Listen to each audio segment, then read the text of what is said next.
जब भी महात्मा बुद्ध से ईश्वर के बारे में पूछा जाता था तो महात्मा बुद्ध बिल्कुल मौन हो जाते थे, बिल्कुल चुप हो जाते थे। ऐसा नहीं है कि वो ईश्वर को नहीं मानते थे, वो भी यह मानते थे कि कोई ना कोई शक्ति है जो इस पूरे ब्रह्मांड को चला रही है, पूरी पृथ्वी को चला रही है, पूरा संचालन कर रही है। तो कोई तो शक्ति है, उस शक्ति को जो वो उन्होंने धर्म का नाम दिया था। लेकिन कोई पूछता था कि ईश्वर है या नहीं, वो चुप हो जाते थे। वो ये समझते थे कि तुम्हारे बस की बात नहीं है इसको समझना। वो इस विवाद में नहीं पड़ना चाहते थे। या कुछ और बातें जैसे महात्मा बुद्ध के बारे में कि आत्मा है या नहीं, या पुनर्जन्म होता है या नहीं। तो उन्होंने बोला कि पुनर्जन्म तो होता है, लेकिन आत्मा में विश्वास नहीं था उनका। अब आप खुद सोचिए, अगर आप ध्यान से सोचेंगे तो पुनर्जन्म और आत्मा आपस में रिलेटेड है, क्योंकि पुनर्जन्म हुआ तो इसका मतलब है कि आत्मा वही है, ठीक है, क्योंकि दूसरा जन्म हुआ। लेकिन उन्होंने ना पुनर्जन्म को माना, लेकिन आत्मा को नहीं माना। तो ऐसी बहुत सारी बातें हैं जो आपको हैरान कर देगी महात्मा बुद्ध के बारे में। महात्मा बुद्ध की टीचिंग्स जब आप पढ़ेंगे तो बहुत कुछ जानने को मिलेगा। उन्होंने हर एक बात को बहुत ही सरल भाषा में समझाया। तो आज हम वही बातें करने वाले हैं। कुल मिलाकर के हमारी ये जो वीडियो है, इसमें हम बहुत बड़ी बड़ी बातें, बहुत ज्ञान की बातें जो वो करने वाले हैं। लास्ट तक देखिए, एग्ज़ाम के पॉइंट ऑफ व्यू से भी इम्पोर्टेंट है। आप सिर्फ सुनते जाइए, आपको बहुत कुछ जानने को मिलेगा, सीखने को मिलेगा। और बहुत बड़ी बड़ी बातें, जैसे इस संसार से मुक्ति कैसे पाई जा सकती है, मोक्ष कैसे मिलेगा, क्या हमें कुछ कठोर तपस्या करना पड़ेगी। जबकि महात्मा बुद्ध ने बोला कि कठोर तपस्या में वो विश्वास नहीं करते थे, ठीक है। वो सिर्फ मध्य मार्ग को अपनाया उन्होंने, क्योंकि उन्होंने भी 6 साल तक कठोर तपस्या की थी, लेकिन उनको जो वो ज्ञान की प्राप्ति नहीं हुई। तो उन्होंने बोला कि अगर मैं कठोर तपस्या करूँगा तब तो फिर मेरा शरीर खत्म हो जाएगा, क्योंकि वो फिर पुनर्जन्म को तो मानते थे, लेकिन आत्मा को नहीं मान रहे थे। तो उन्होंने बोला कि मेरा शरीर खत्म हो गया तो कुछ भी नहीं रहा, फिर तो मैं कुछ नहीं कर पाऊँगा। इसलिए कठोर तपस्या करने से कोई फ़ायदा नहीं है। ऐसा नहीं है फ़ायदा नहीं है, फ़ायदा होगा। लेकिन उन्होंने ना कठोर ना ज़्यादा सरल, उन्होंने बिल्कुल मध्यम मार्ग को अपनाया। तो उन्होंने फिर मतलब इतनी ज़्यादा कठोर तपस्या नहीं की, क्योंकि उनका शरीर भी जो वो ख़त्म हो रहा था। तो मध्यम मार्ग क्या होता है, इसके बारे में भी हम डिस्कस करेंगे। मध्यम मार्ग किसको बोला उन्होंने, अष्ट मार्ग क्या होते हैं, 8 मार्ग उन्होंने बताया। नैतिकता के सिद्धांत सिद्धांत पर चलने को बोला उन्होंने। तो वो बातें करने वाले हैं, बिल्कुल सिंपल, बिल्कुल सरल भाषा में समझेंगे। आपको सिर्फ सुनते सुनते ही पता लग जाएगा और आप बोलेंगे कि नहीं, बौद्ध धर्म जो वो इतना प्रचलित क्यों हुआ, पूरे लगभग पूरे संसार में आप देखेंगे आज भी, ठीक है। तो उस टाइम की बातें हैं कि क्यों जो वो इतना ज़्यादा ये प्रचलित हुआ, बात करेंगे। तो चलिए फिर ज़्यादा डिले न करते हुए स्टार्ट करते हैं। कुल मिला के हमारी ये जो वीडियो है वो होने वाली है टीचिंग्स ऑफ लॉर्ड बुद्धा के बारे में। लास्ट पार्ट में आपको याद होगा, अगर आपने वीडियो देखी है, उसमें हमने महात्मा बुद्ध के जीवन, मतलब कि लाइफ ऑफ लॉर्ड बुद्धा के बारे में डिस्कस किया था, वो भी बुद्ध पूर्णिमा पूर्णिमा के दिन। बुद्ध पूर्णिमा को जो वो सिर्फ उनका जन्म नहीं हुआ था, 3 घटनाएँ हुई थी। एक तो उनका जन्म हुआ था पूर्णिमा के दिन, एक उनको एनलाइटमेंट, मतलब कि ज्ञान की प्राप्ति हुई थी उस दिन, वो भी पूर्णिमा के दिन हुई थी। और लास्ट तीसरी घटना जो महापरिनिर्वाण के नाम से कही जाती है, उसको बोलते हैं जब उन्होंने शरीर अपना त्याग कर दिया, तो उसको जो वो महापरिनिर्वाण कहते हैं। तो ये तीनों घटनाएं जो वो इसी दिन हुई थी, इसलिए हम लोग, या जो भी बौद्ध लोग हैं, वो जो वो इस दिन को सेलिब्रेट करते हैं बहुत ही धूमधाम से। तो लास्ट पार्ट में हमने बहुत कुछ डिस्कस कर लिया था, उनके बर्थ के बारे में, उनके पेरेंट्स के बारे में, और उनके चाइल्डहुड के बारे में, मैरिज के बारे में। 4 जो मेजर जो साइट्स या दृश्य उन्होंने देखे, जहाँ से उनका मन जो वो परिवर्तित हो गया एकदम से। ज्ञान की प्राप्ति कैसे हुई, जब वो कितनी वर्ष की आयु के थे, मतलब वो सारी बातें जो हमने डिस्कस की कहाँ पे हुई। एग्जाम के पॉइंट ऑफ व्यू से पिछले वाला जो टॉपिक था हमारा, वो वेरी वेरी इंपॉर्टेंट था। आज का भी कम नहीं है, आज का तो उससे भी कई गुना ज़्यादा जो वो इम्पोर्टेंट है, क्योंकि आज हम टीचिंग्स पढ़ने वाले हैं, ठीक है। तो धर्म के प्रचार के बारे में हमने डिस्कस किया था लास्ट पार्ट में, लास्ट में महापरिनिर्वाण डिस्कस किया था। तो आज आते हैं अपने टॉपिक पे, चलिए स्टार्ट करते हैं। देखिए, महात्मा बुद्ध 6ठी शताब्दी ईस्वी पूर्व में जो वो एक भारत के महान धर्म प्रचारक थे। उनकी शिक्षाएं ना बहुत ही सरल थी और बहुत ही स्पष्ट थी।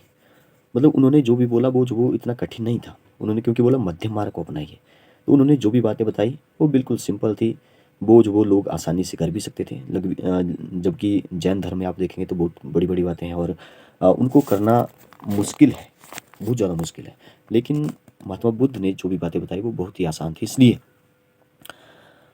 जो लोगों की आम भाषा थी उस टाइम, पाली, ठीक है? उसमें जो वो धर्म का प्रचार किया और द जो हमारा बौद्ध धर्म है वो जो वो दिन प्रतिदिन प्रगति करने लगा, बढ़ने लगा और लगभग पूरे संसार में फैल गया। तो सबसे पहले बात करते हैं 4 महान सत्य की। जैसे हमने 4 मेजर साइट्स देखी थी, वैसे ही 4 महान सत्य जो वो महात्मा बुद्ध ने बताए, जो कि उनकी जो टीचिंग्स थी, उनका जो वो एक प्रकार से बेस माना जाता है। सबसे पहली बात तो उन्होंने बताया कि संसार जो वो दुखों का घर है। आपको भी लगता है संसार में दुख ही दुख है? तो उन्होंने सबसे पहली बात बताई कि संसार दुखों का घर है। उन्होंने बोला कि जैसे जन्म लिया, उसके बाद बीमारी तो आएगी ही, फिर वृद्धावस्था आएगी, मतलब कि बुजुर्ग होंगे, ठीक है? उम्र बीतती चली जाएगी, बॉडी काम करना धीरे धीरे कम करेगी, ठीक है? लास्ट में मृत्यु आएगी। ये सभी बातें जो वो जन्म से मृत्यु तक दुख का ही कारण है। तो उन्होंने सबसे पहला बात बताई, पहली बात संसार दुखों का घर है, बहुत बढ़िया बात है। फिर उन्होंने ये बताया कि दुख क्यों है।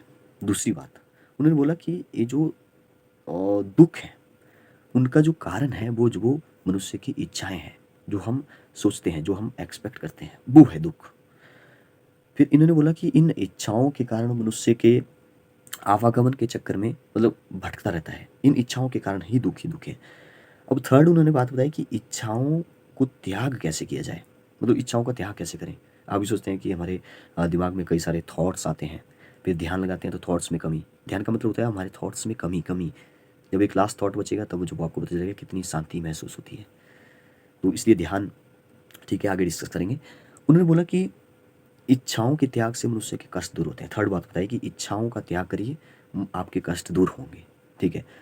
फिर फोर्थ उन्होंने वेरी इंपॉर्टेंट बात बताई, चौथी, कि इच्छाओं का जो अंत है वो जो वो कैसे किया जाए, अष्ट मार्ग पे चल के किया जा सकता है। अब जैसे उन्होंने अष्ट मार्ग बोला तो उन्होंने 8 बातें बताई। अब बड़ी सिंपल है, वो कोई बहुत बड़ी बड़ी बातें नहीं है, ठीक है, कि मनुष्य कर ही नहीं सकता, बहुत बड़ी तपस्या है, ठीक है, ऐसा नहीं है। अष्ट मार्ग क्या था? देखिए, अष्ट मार्ग था कि एक प्रकार से इसको ना मध्य मार्ग भी कहा जाता है। जैसे हमने मध्य मार्ग के बारे में डिस्कस किया है कई बार, तो मध्य मार्ग भी इसको कहा जाता है। मतलब कठोर तपस्या और ऐश्वर्य के मध्यम का मार्ग है अष्ट मार्ग। तो इसमें क्या क्या है देखिए, सबसे पहले उन्होंने बोला कि सत्य कर्म करिए, राइट एक्शन, ठीक है। मतलब उनके मनुष्य के जो कर्म है वो बिल्कुल शुद्ध होने चाहिए। कोई चोरी नहीं करेगा, या कोई किसी की हत्या नहीं करेगा, ठीक है। वो जो वो अहिंसा को बिल्कुल ही, जैसे महात्मा गांधी ने बोला अहिंसा को अपनाया, मतलब कि हिंसा नहीं करनी है, ठीक है। तो अहिंसा को अपनाया, मतलब अहिंसा में विश्वास रखते थे। उनका विचार था कि जो भी सभी जीव हैं या मनुष्य, पशु पक्षी, जीव जंतुओं से प्रेम करना चाहिए, सहानुभूति रखनी चाहिए। और हत्या तो दूर, उनको सताना भी बहुत बुरा समझते थे। इसलिए उन्होंने जीव हत्या करने वालों के विरुद्ध जो वो प्रचार किया था, ठीक है। तो ये हुई सबसे पहली बात, सत्य कर्म करिए। नेक्स्ट है सत्य विचार, सेकंड पॉइंट। 8 बातें डिस्कस करेंगे। नेक्स्ट है सत्य विचार, मतलब मनुष्य को ना सत्य के मार्ग पे चलना है, सत्य पे विश्वास होना चाहिए, सत्य पे विश्वास होना चाहिए। मतलब कि सच्चा, उन्होंने जो बताया कि सांसारिक बुराइयों या व्यर्थ रीति रिवाजों से दूर रहना है, ठीक है, ये बहुत बड़ी बात है। नेक्स्ट उन्होंने बोला कि सत्य पर विश्वास होना चाहिए पहले तो, ठीक है, राइट बिलीफ। मनुष्य को यह मतलब कि सच्चा विश्वास होना चाहिए कि इच्छाओं का त्याग करने से दुखों का अंत हो सकता है, उनको जो वो अष्ट मार्ग से भटकना नहीं है, ऐसा उन्होंने बोला। नेक्स्ट है सत्य रहन सहन। लगभग ये सभी बातें 8 जो अष्ट मार्ग है वो लगभग सत्य पे आधारित है, सच सच पे आधारित है। तो सत्य रहन सहन आया, मतलब कि मनुष्य का जो रहन सहन है वो बिल्कुल सत्य होना चाहिए। उन्हें मतलब कोई भी हेरा फेरी नहीं करनी है, ठीक है। नेक्स्ट सत्य वचन, ठीक है, राइट स्पीच। मनुष्य के वचन बहुत ही पवित्र होने चाहिए, मतलब किसी की कोई निंदा नहीं करनी है, कोई चुगली नहीं करनी है, सदा मतलब सत्य बोलना है, ठीक है। नेक्स्ट फिफ्थ सत्य वचन, ठीक है। मनुष्य के जो वचन है वो बहुत ही पवित्र होने चाहिए, बहुत ही मृदु सरल होने चाहिए, उन्हें किसी की निंदा या चुगली नहीं करनी चाहिए। अच्छा, सत्य वचन हमने डिस्कस कर लिया। नेक्स्ट है सत्य प्रयत्न। सत्य प्रयत्न मतलब कि राइट एफर्ट। तो राइट एफर्ट में जैसे कि मनुष्य को ना कर्मों बुरे कर्म नहीं करने हैं, मतलब कि दूसरों के कल्याण हेतु सत्य प्रयत्न करने चाहिए, ठीक है। नेक्स्ट उन्होंने बोला सेवन सेवन हाँ, सत्य ध्यान। सत्य ध्यान मतलब राइट रिकलेक्शन। मनुष्य को अपना ध्यान पवित्र और सादा जीवन व्यतीत करने में व्यतीत करने में लगाना चाहिए, ठीक है। लास्ट उन्होंने बोला सत्य समाधि। सत्य समाधि मतलब मनुष्य को ना मतलब बुराइयों का ध्यान छोड़कर सत्य समाधि में लीन होना चाहिए। और ये जो अष्ट मार्ग उन्होंने दिया, डॉक्टर एस वी शास्त्री ने कहा कि यह पवित्र अष्ट मार्ग बुद्ध की शिक्षाओं का निष्कर्ष है। तो ये बहुत बड़ी बातें हैं, निष्कर्ष जो निकला वो ये 8 बातें थी, जिससे मनुष्य जीवन में दुखों से मुक्ति प्राप्त कर सकता है, ठीक है। तो देखिए, एक तो कर्म सिद्धांत में विश्वास होना चाहिए, कर्म को मानते थे। जैसे आप भी बोलते होंगे कि अच्छे कर्म करिए आपको उसका फल मिलेगा, ठीक है। तो उन्होंने बोला कि कर्म के सिद्धांत को मतलब मानते थे। उनका विचार था कि मनुष्य स्वयं अपना भाग्य विधाता है। मनुष्य स्वयं अपना भाग्य विधाता है। वो मनुष्य जैसा कर्म करेगा उसे वैसा ही फल मिलेगा। पिछले कर्मों का फल जो वो इस जन्म में मिला है या इस जन्म में जो भी आप करेंगे वो अगले जन्म में मिलेगा, क्योंकि वो पुनर्जन्म को मानते थे, ठीक है। आत्मा और ईश्वर के नाम पे बिल्कुल मौन हो जाते थे कि तुम्हारे बस की बात नहीं है समझना, ठीक है। अहिंसा के बारे में डिस्कस किया हमने। नैतिकता पे बहुत बल दिया। उन्होंने बोला कि सदा सत्य बोलो, फर्स्ट। उन्होंने बोला कि चोरी मत करो, सेकंड। नशीले पदार्थों का सेवन मत करो, फोर्थ। स्त्रियों से दूर रहो, फिफ्थ। ऐश्वर्य के जीवन से दूर रहो, सिक्स्थ। नृत्य गान में रुचि न रखो, ठीक है। सेवन्थ, धन से दूर रहो। एट्थ, सुगंधित वस्तुओं का प्रयोग न करो। नाइन्थ, झूठ न बोलो। और लास्ट, किसी को कष्ट न पहुंचाओ, ठीक है। उन्होंने बोला कि देखिए, उनके अकॉर्डिंग जो क्या था कि कोई भी चाहे हजारों युद्ध जीत ले, परंतु महान विजेता वही है जो स्वयं पर विजय प्राप्त कर लेता है, ठीक है। उनकी यज्ञों और बलियों में कोई विश्वास नहीं था, क्योंकि आपको पता है कि उस टाइम की बात है, हिंदू धर्म में कई सारे अंधविश्वास प्रचलित थे। मुक्ति प्राप्त करने के लिए कई सारे यज्ञ किए जा रहे थे, बलि दी जा रही थी, मतलब पशुओं को मारा जा रहा था, ठीक है। तो महात्मा बुद्ध ने जो वो इन अंधविश्वासों को जो वो ढोंग बताया। वेदों और संस्कृत में अविश्वास था उनका, वेदों को नहीं मानते थे वो। बोलते थे कि जो धर्म ग्रंथ है उन्हें केवल संस्कृत भाषा में ही फल की प्राप्ति होगी, उनको संस्कृत भाषा में पढ़ के ही फल की प्राप्ति होगी, ऐसा जो वो मानते थे।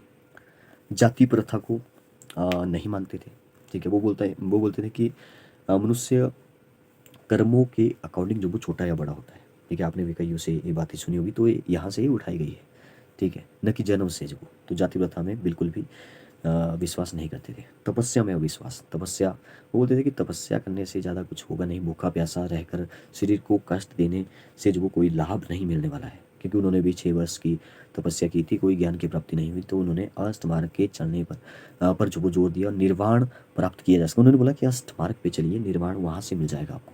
तो अष्ट मार्ग जो कि हमने पहले डिस्कस कर लिया है। ईश्वर के संबंध में उनसे कोई पूछता था कि ईश्वर है कि नहीं है, तो वो चुप हो जाते थे। अब ऐसा नहीं है कि वो ईश्वर को नहीं मानते थे, ठीक है। वो इस विवाद में नहीं पड़ना चाहते। जैसे मेरे से भी कोई पूछता है कि ईश्वर है कि नहीं है, तो मैं तो छोटे मोटे हम बंदे हैं, लेकिन फिर भी मैं जो वो एक बात जब अब देखा किसी ने नहीं है ईश्वर को, महसूस किया हो वो अलग बात है, सपने में आए हो वो अलग बात है।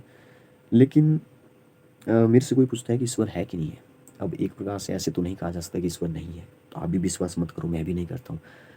तो वो भी ऐसा बोलते थे कि कोई तो है।